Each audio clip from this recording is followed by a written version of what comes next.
Recently, I've been getting a lot of concerning comments that look something like this. Since this video was made, the price has jumped tremendously. People want $150 for these now. This was in a video where I said the camera cost $50. Show me where I can buy this lens for the claimed $20 and I will take a dozen. Where are you getting your price data? Another camera I don't need but will search on eBay and find out its price is now out of my budget. And it goes on and on and on, and there's many, many more. And I know this isn't a new thing, it's just a new thing to me. I've always been such a small channel that now that I have a little bit more influence, I'm being accused, either jokingly or seriously, for raising camera prices. But I had never seen anyone quantitatively put this together. Are YouTubers really raising camera prices? That's what we're gonna look at today and then discuss what we can do about it. Let's start 6 months ago when I made my first video that kind of blew up, or at least for me and my channel. And that was my Samsung TL500 or EX1 video review. Now, before this video released, I bought the camera for $80, and I thought that was a pretty good price, but had I been more patient, honestly, I could have gotten it even cheaper. There just was not very many people looking for this camera, but there also wasn't that many online. At any given time, there was maybe 10 total that you could buy across all platforms, and that's an important note for later. But immediately after I made the video, literally within a few hours, all the copies on eBay were sold out, and there was a while there wasn't any on eBay. And then I kept getting messages, and when they would pop up, they would be popping up for $300, $200. And people were saying, you can't get this for under $100, which I had claimed in my video. So now let's see if we can actually see some data that prove that this happened after the release of my video. I'm gonna be using a tool called Terapeak from eBay. This is a free tool that's provided to eBay sellers. And you can see from this graph pretty clearly with some outliers that after I published my video in mid-September, the prices of the EX1 or TL500 did indeed jump up quite a bit on the average price. So once again, not exactly proving causation here, but some pretty good correlation. But I have an even better example for you. And this next example is coming from a much larger YouTube channel on a video that had much larger reach. This is from last year. This is the $10 sleeper camera you should own, a video published by King Jvpes. I'm so sorry. I don't want to butcher pronouncing your YouTube channel name. And in this video, he highlights the Canon SD1000 in particular. And I started seeing complaints on some Discord channels that the price of this camera jumped up. So we're going to take a look right now and see if that's true. So looking at this, 500,000 views published July 21st, 2022. Going into the eBay Terapeak tool, I can search for Canon SD1000. Okay, whoa, look at this. Here we have the average sale price for months previous in 2022 at around 20 bucks, just over 20 bucks. And then all of a sudden, somewhere around mid-July, the average price shoots up and it has not dropped since. So once again, not causation, but I think there's a pretty strong correlation there with that date on a camera like that's a decade old, all of a sudden jumps up in price like that. I think there's something going on here. Now, not all videos that highlight a camera do this, and there's a couple of factors to that, and I'm sure many more that I'm not even thinking of. Here's an example from a fellow YouTuber named James. He got 350,000 views on a video about the Panasonic GX1. And this one is funny because I actually made a very similar video about the Panasonic GX1, and I think even the same lens that he points out in this video around the same time. So here we have two videos, one that got 350,000 views, mine got maybe 12,000 views around the same time. So if we look into eBay, does the price of the Panasonic GX1 jump after the publication of those two videos? And at least looking at this graph, the answer is no, not really. It's kind of hovered around the same average price, the same before the video, during the video, and after the video's release.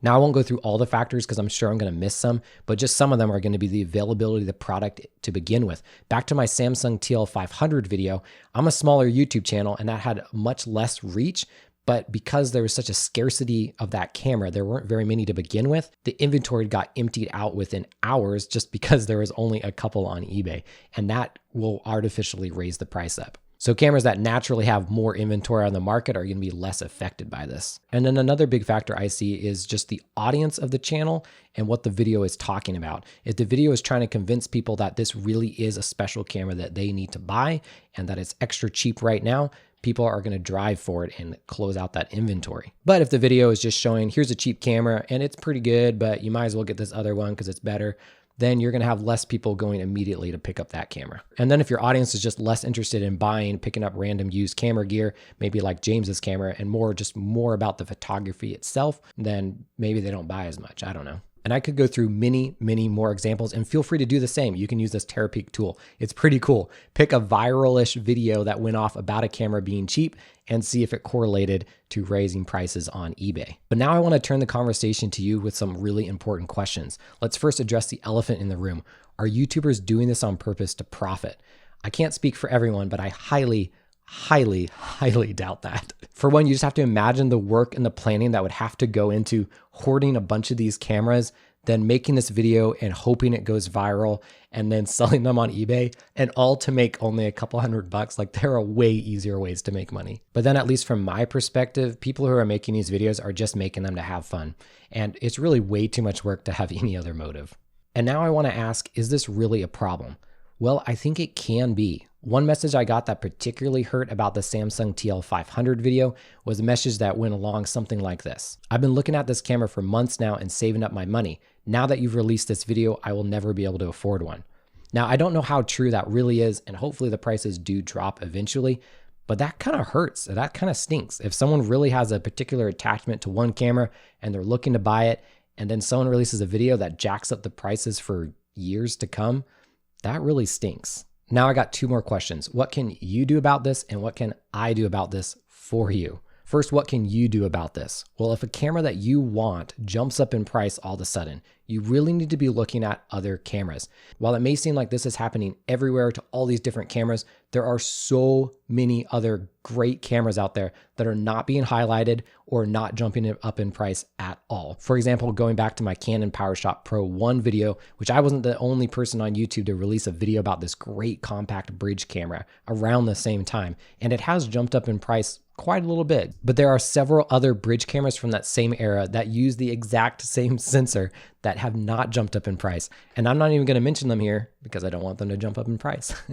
Just go find them. And along this line, this is why I've already done 2 free things for the community that hopefully helps remedy this problem. One is that I've written a free ebook that you can get right now. The link's in the description about how to buy used camera gear and great deals. This actually took me a really long time to write, compile, and put together. Is all of my tricks and tips and strategies for how I get really good deals on camera equipment. And I thought about selling it, but once again, because I'm kind of part of the problem here, maybe, I thought it was probably better as a free guide. So have at it, learn from it, and hopefully it saves you some money. And the second thing I've been doing is working on building my website, classiccameradatabase.com.